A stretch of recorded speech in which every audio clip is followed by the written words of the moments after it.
असम के ऊर्जावान मुख्यमंत्री श्री हेमंता बिश्व शर्मा जी, मंत्री श्री अतुल बोरा जी, केशव महंता जी, पीजू हजारिका जी, गोल्डन जुबिली सेलिब्रेशन कमेटी के अध्यक्ष डॉक्टर दयानंद पाठक जी, अग्रदूत के चीफ एडिटर और कलम के साथ इतने लंबे समय तक जिन्होंने तपस्या की है, साधना की है, ऐसे कनक सेन डेका जी, अन्य महानुभाव, देवी और सज्जनों, असमिया भाषा में नॉर्थ ईस्ट की सशक्त आवाज दैनिक अग्रदूत से जुड़े सभी साथियों, पत्रकारों, कर्मचारियों और पाठकों को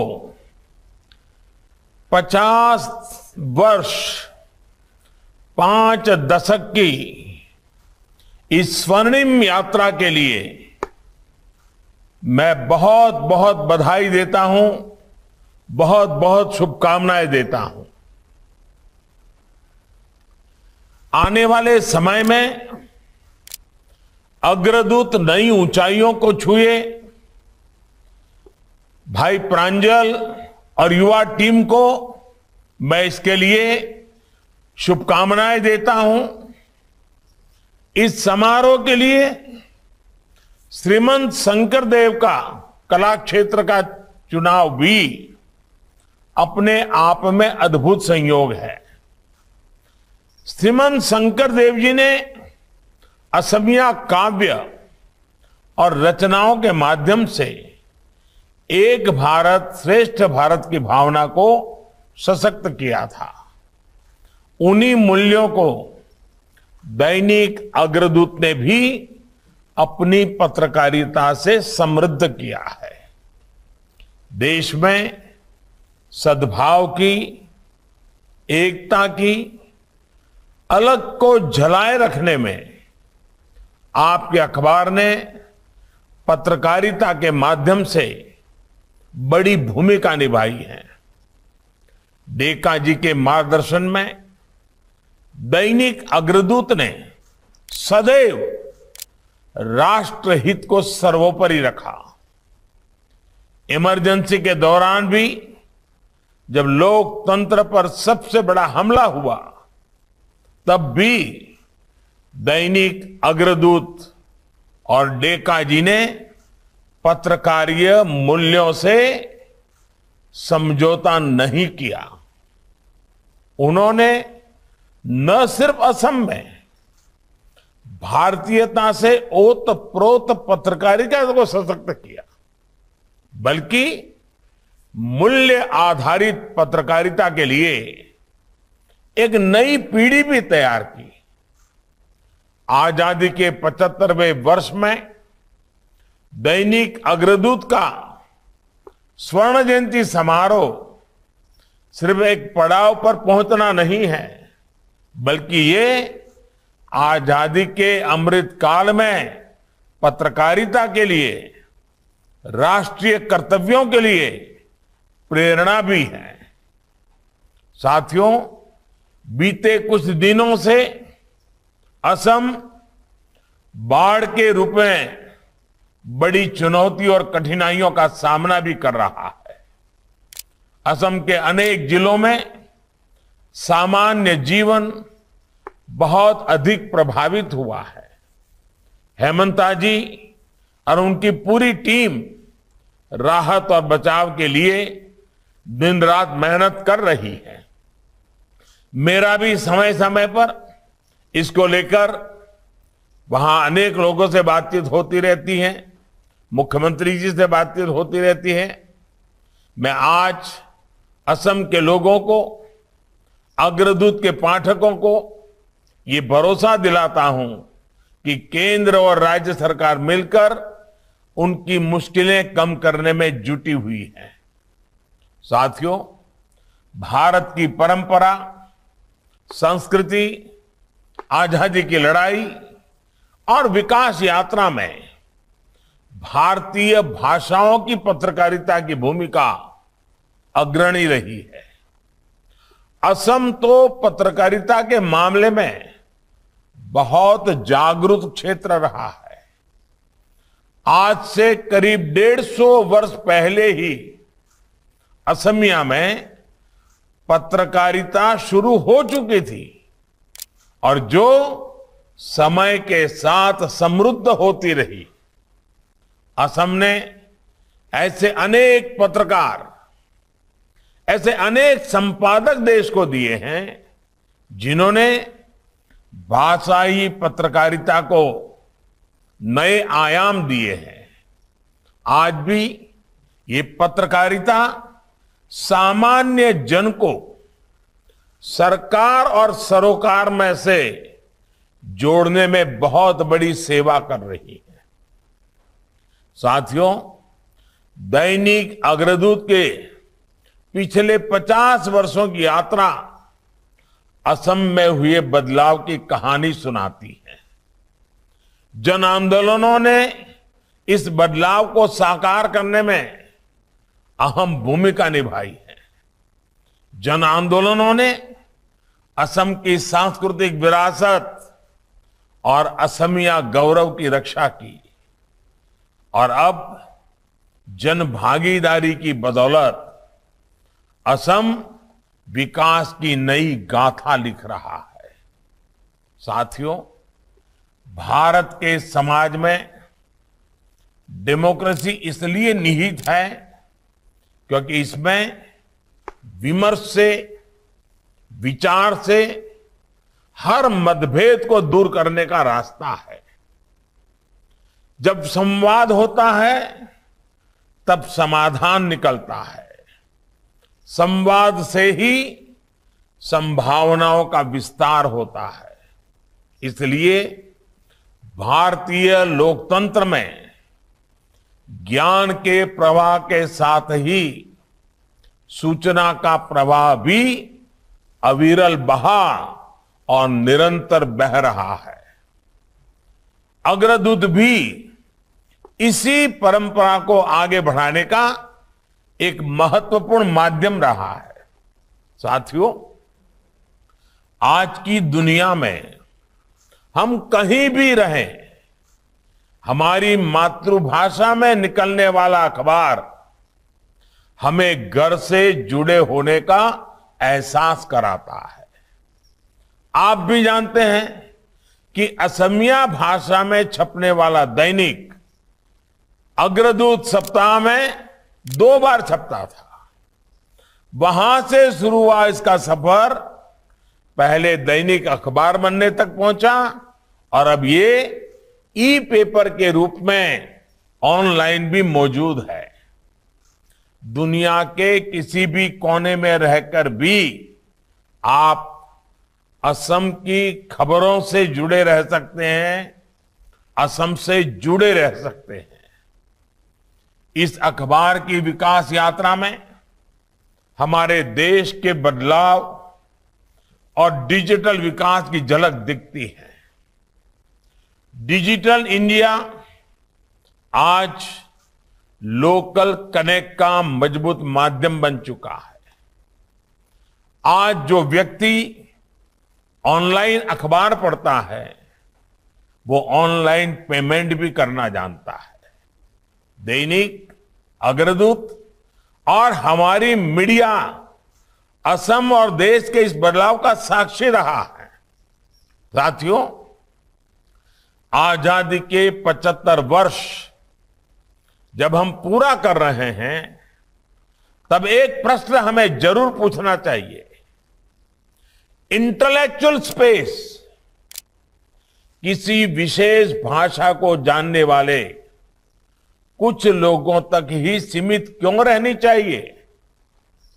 ये सवाल सिर्फ इमोशन का नहीं है बल्कि साइंटिफिक लॉजिक का भी है।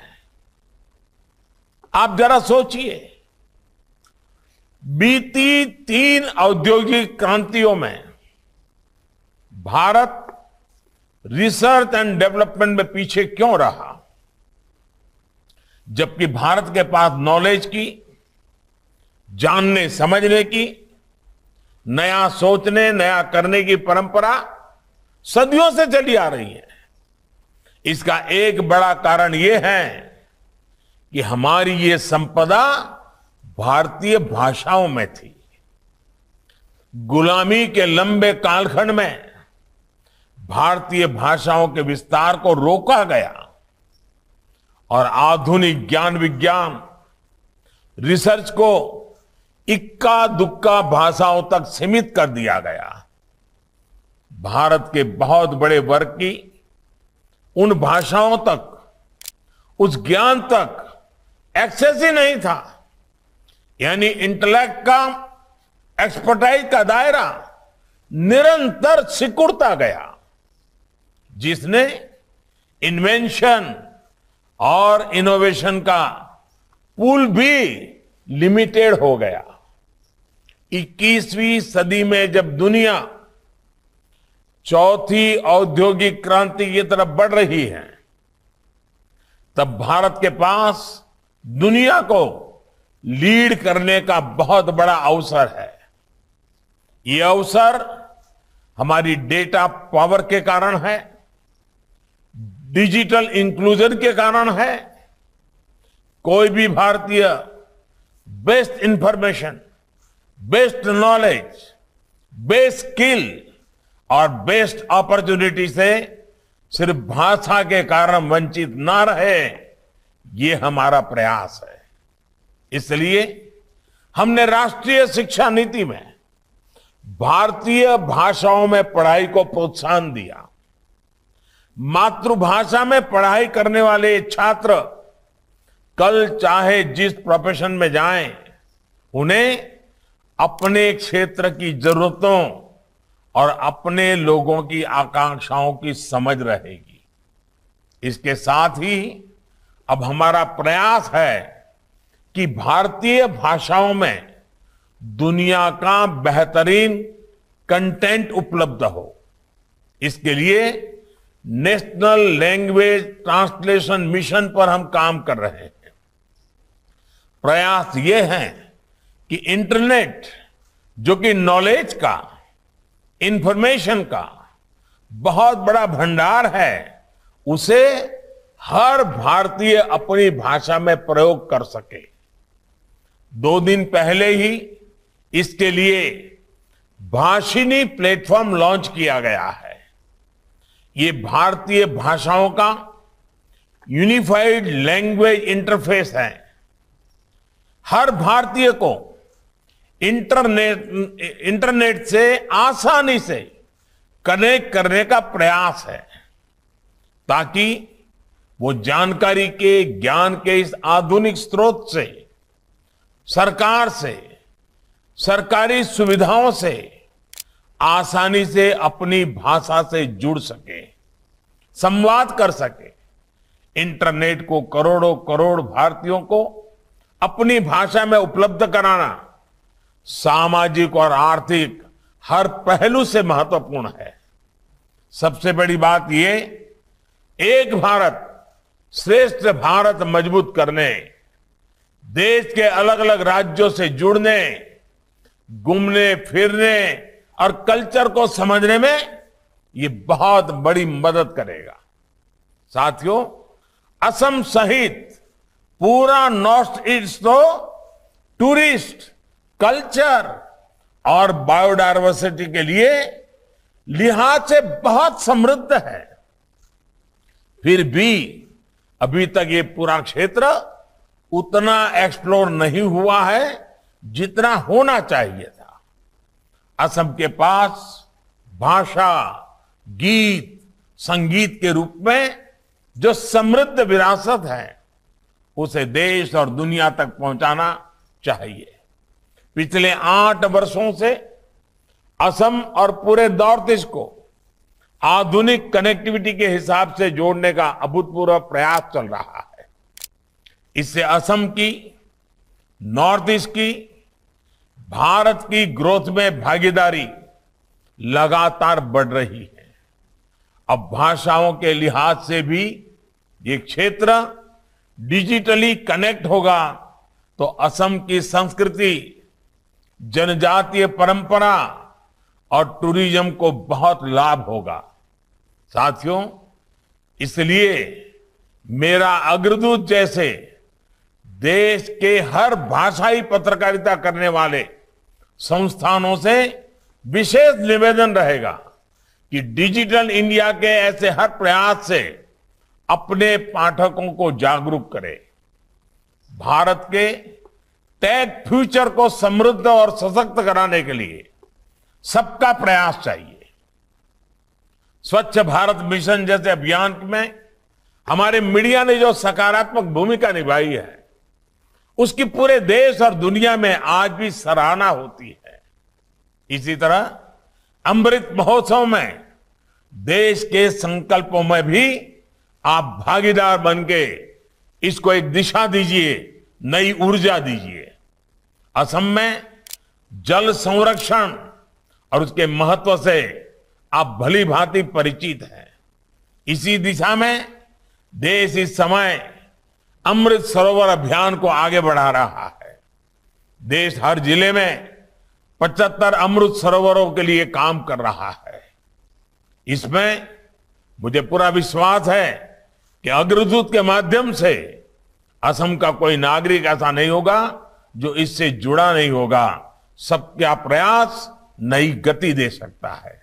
इसी तरह आजादी की लड़ाई में असम के स्थानीय लोगों का, हमारे आदिवासी समाज का इतना बड़ा योगदान रहा है। एक मीडिया संस्थान के रूप में इस गौरवशाली अतीत को जन जन तक पहुंचाने में आप बड़ी भूमिका निभा सकते हैं। मुझे यकीन है अग्रदूत समाज के इन सकारात्मक प्रयासों को ऊर्जा देने का अपना कर्तव्य जो पिछले 50 साल से निभा रहा है, आने वाले भी अनेक दशकों तक निभाएगा, ऐसा मुझे पूरा विश्वास है। असम के लोगों और असम की संस्कृति के विकास में वो लीडर के तौर पर काम करता रहेगा। Well inform, better inform society ही हम सभी का ध्येय हो। हम सभी मिलकर इसके लिए काम करें। इसी सदिच्छा के साथ एक बार फिर आपको स्वर्णिम सफर की बधाई और बेहतर भविष्य की अनेक अनेक शुभकामनाएं।